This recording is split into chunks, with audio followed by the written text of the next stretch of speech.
Welcome back to another technical deep dive here in the debug zone. Today, we're tackling a big question and breaking it down with insights from other users. Hopefully, this clears up some misconceptions and helps you get the answer you need. So buckle up, stay a little curious, and let's jump right in.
And that's a wrap.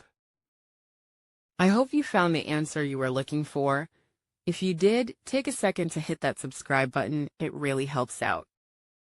And let me know in the comments which solution worked best for you. See you next time in the debug zone.